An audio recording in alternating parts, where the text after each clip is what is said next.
Contos de Meigan, A Fúria dos Cártagos é o nome do primeiro livro de uma trilogia.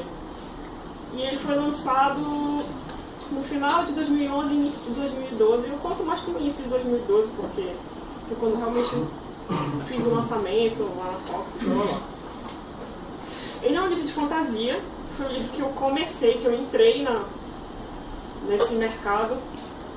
E, assim, Meigan é como, para quem ainda não conhece, ainda não leu o livro, Meigan é um mundo paralelo ao nosso. E nesse mundo, esse mundo é habitado por magos. Os magos, na aparência, eles são como a gente. Só que eles têm um grande diferencial, eles podem controlar os elementos. Fogo, água, terra. Mas não só os 4 elementos que a gente conhece, mas outros, como a energia, as sombras, controle do próprio corpo e até mesmo o tempo. E a isso eles chamam de mantares. Os magos têm uma ligação muito especial com esses mantares. É como se fosse algo intrínseco, eles não consideram isso como poderes, porque eles nasceram com isso. Então, é uma habilidade, como uma pessoa sabe desenhar, o mago sabe controlar o fogo, sabe invocar o gelo, entre outras coisas. Bom, é uma coisa meio extensa, então eu vou tentar ser bem didática. O mais difícil foi escrever a sinopse do livro sem fazer 4 páginas, porque tu tem que explicar, quando tu vai falar sobre fantasia, tu tem que explicar, principalmente se você criou um mundo, você primeiro tem que explicar o que é o mundo, o que são os magos, o que eles fazem, porque senão a pessoa vai ficar voando. Mais ou menos isso, é um mundo paralelo, então os magos eles podem transitar entre a Terra e Meigan, que é o nome do mundo deles. Mas os humanos não sabem da existência desse povo. Bom, o livro conta a história de uma garota chamada Maia. Ela é uma mage, só que ela vivia em segredo aqui na Terra.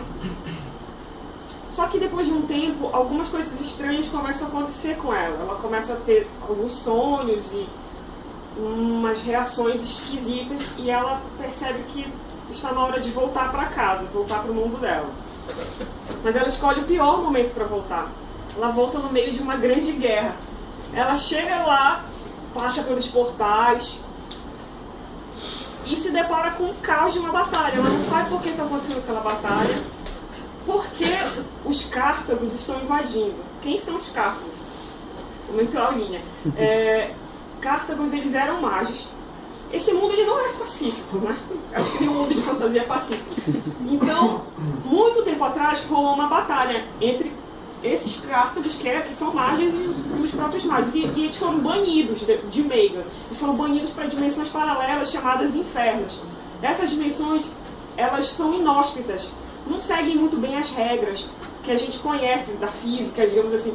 Tem um inferno que é só água, outro inferno que é só gelo, um que é só pedra. Então é muito difícil viver ali. E esses magos que foram banidos, por isso chamados de cártagos, que na língua mágica quer dizer seres desprezíveis, eles acabaram sofrendo mutações. Então eles têm os olhos completamente negros, cabelos brancos e a pele muito, muito branca, cheia de cicatrizes e marcas de peste, porque lá a vida é muito difícil. Então o objetivo deles é retomar Meigan, voltar para o mundo deles, custe o que custar. E quando a Maia está voltando para casa, ela se depara no meio de uma grande invasão. E ela, como assim eles invadiram? Como eles conseguiram quebrar os portões? São 7 portões, protegidos cada portão protegido por um guardião. O carinha de máscara é um guardião, cada guardião usa uma máscara. Ninguém pode ver o rosto deles, ninguém pode saber quem eles são. Então, cadê os guardiões? Porque eles não estão defendendo? E tem uma coisa, nesse caminho, né, que tem os portões, os magos não conseguem usar os seus poderes, não conseguem invocar os mantares. Só que os cártagos eles estão conseguindo fazer isso. Por quê? Então ela fica perdida. E aí, no meio daquele caos, ela acaba tendo a vida dela salva por o guardião da capa. Ele é o 7º guardião. Então, ele usa essa máscara, ninguém pode saber quem ele é uma figura muito dura e calada, ele não pode falar, e tem leis muito severas em relação aos guardiões. E os magos sentem muito medo desses guardiões. Ele acaba salvando a vida dela. Ela ia morrer lá para um cártago e ele salva a vida dela. E aí o destino dos dois vai se cruzar. E eles vão ter que se unir ali para se escapar daquele caos, né? E descobrir o que está acontecendo. Isso é o início da história. Depois disso, muita coisa vai acontecer, quem já leu sabe.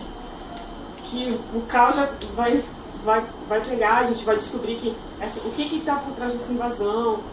Então, é um livro de fantasia, com muita aventura, batalhas épicas, e um pouco de humor, romance um pouco também, mas o foco mesmo é a fantasia, é a aventura, os poderes e tudo mais, que foi uma coisa assim que eu sempre gostei de escrever. Vou falar um pouco de mim agora, para também não estender demais, depois se vocês tiverem dúvidas podem perguntar. Bom, eu sou daqui, de Belém, sou formada em publicidade e propaganda e trabalho com editora de vídeos. Eu sempre gostei de escrever, sempre gostei do gênero da fantasia, da literatura fantástica.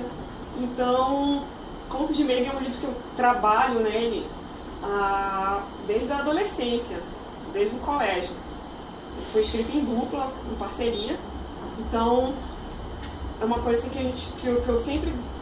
Lá era, digamos assim, um sonho, né? Eu sempre quis escrever algo de fantasia, meu sonho é publicar esse livro. Depois de muito trabalho, porque na escrita nada é fácil, não é só você sentar e escrever o que te der na telha, tem muito trabalho, muita revisão. Eu consegui publicar o livro, que é o primeiro de uma trilogia, né? Então ainda tem muita coisa para vir. E aí eu entrei nesse mercado e a partir daí eu consegui publicar contos. Digamos assim, eu investi mesmo nisso. Então eu publiquei outros contos, tipo, alguns eu trouxe até em antologias de diversos gêneros, mas sempre permeando o gênero fantástico. Por exemplo, Ângelos, que é uma antologia que só tem histórias sobre anjos. Super-heróis, uma antologia que o próprio nome já diz sobre o que se trata, mas é tudo focado em super-heróis brasileiros, como seria, né? E outras duas aqui que eu participei também foi Caçadores de Bruxas, que é tudo uma temática. E Meu Amor é um Mito, que são histórias românticas, mas que tem que ter um background de mitologia ou nórdica, ou céltica, ou grega. O meu ponto nesse caso, nessa antologia, é sobre a mitologia celta. Então, depois disso, eu comecei mesmo a investir. Então, tenho publicações em diversas antologias e atualmente estou trabalhando para publicar o segundo livro de Meiga e lançar mais um livro aí, um projeto de quadrinho também relacionado a Contos de Meiga. Então, tem muita coisa bacana aqui. Espero que possa falar mais sobre isso em breve. Essa é um pouquinho sobre mim. E acho que agora a gente pode falar um pouco dos livros que influenciaram a gente, né? Aquele verdão ali no canto, melhor de todos. Como vocês podem ver. Bom, então...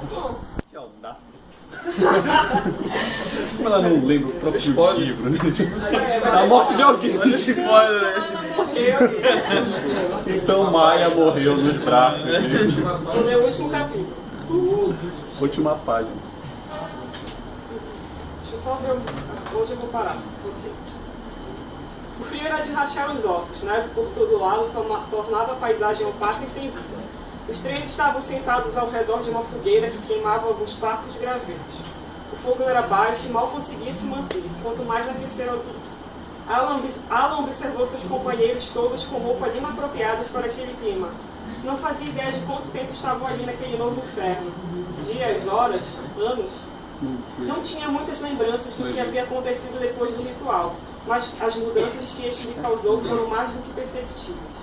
A vaga lembrança do som de seus ossos estalando e se alongando causou um arrepio. Abraçou os joelhos com força, tentando diminuir os efeitos do frio. Alan, chamou Joey, encarando-o com seus olhos amendoados.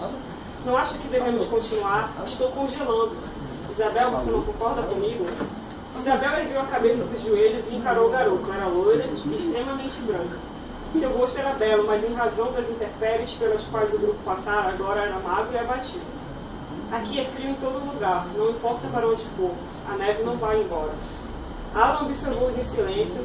Aqueles eram seus companheiros. Eram iguais a eles e passaram pelo mesmo sofrimento. Lembrou-se da primeira vez que os viu. logo após o ritual, quando fora jogado em uma cela escura e imunda. Seu corpo se contorcia de dor e parecia estranhamente diferente. Suas roupas não existiam mais, eram apenas trapos sujos. Ele gemia baixo e chorava. Então, avistou os dois. Eles os observaram do fundo da cela. Tentou pedir ajuda, mas só conseguiu resmungar, como os bebês fazem. Não entendia por que seu corpo não lhe obedecia. Na verdade, tudo estava confuso naquele momento. Tentou se lembrar do que havia acontecido, mas sua cabeça latejava e tudo parecia estar totalmente branco. Isabel foi a primeira a se aproximar. Agachada, veio até aonde ele estava caído e passou a mão por seus cabelos molhados de suor. Sei que dói, mas vai passar. Logo sua voz vai voltar. Joey se aproximou também com um olhar desconfiado. Ele é mais alto do que eu. Pensei que eu seria o mais alto. O cortante vento gelado do inferno, chamado uma faja, tirou Alan de seus pensamentos. Agora mal conseguia sentir seus lábios e bochechas. As unhas roxas e todas as outras extremidades de seu corpo também estavam um pouco sensíveis. Os trapos que usava como roupas não ajudavam em nada. Eu ainda acho que deveríamos continuar a caminhar. Toda vez que paramos, parece que meu corpo não vai mais continuar. Joey ainda falava. Vamos ficar, Alan decidiu. Não foi isso que eles nos ensinaram? Foi, Isabel disse confirmando. Eu os odeio, Joey fez uma careta. Eles são maus. Eu era a mais feliz criança. Alan e Isabel... Estou chorando aqui. Alan e Isabel encararam como se as palavras tivessem profanado alguma relíquia sagrada. Você não sabe o que está dizendo, a garota falou. Nosso pai nos fez assim, pois nossas vidas como criança eram ruins. Alan afirmou com seriedade. Joey endireitou sua postura e os observou com um sorriso no canto dos lábios. E vocês se lembram? Como eram suas vidas antes do crescimento? Você sabe que nos lembramos de muita coisa, Isabel protestou. Pois eu me lembro o suficiente para ter certeza de que o pai me salvou, disse Alan. Lembro que minha mãe morreu, foi assassinada pelas mãos frias daquela mulher. Eu a odeio e um dia vou matá-la. Eu não sei, Joey deu de ombros, diante daquela ameaça de assassinato que já estava se tornando repetitiva. Acho que nada pode ser pior do que isso aqui. Acredite, moleque, disse uma voz sinistra vinda das costas do garoto. As coisas podem melhorar muito mais para você. O Cartago se arrastou com todo cuidado até onde o grupo estava. Não tinha sido difícil ficar escondido.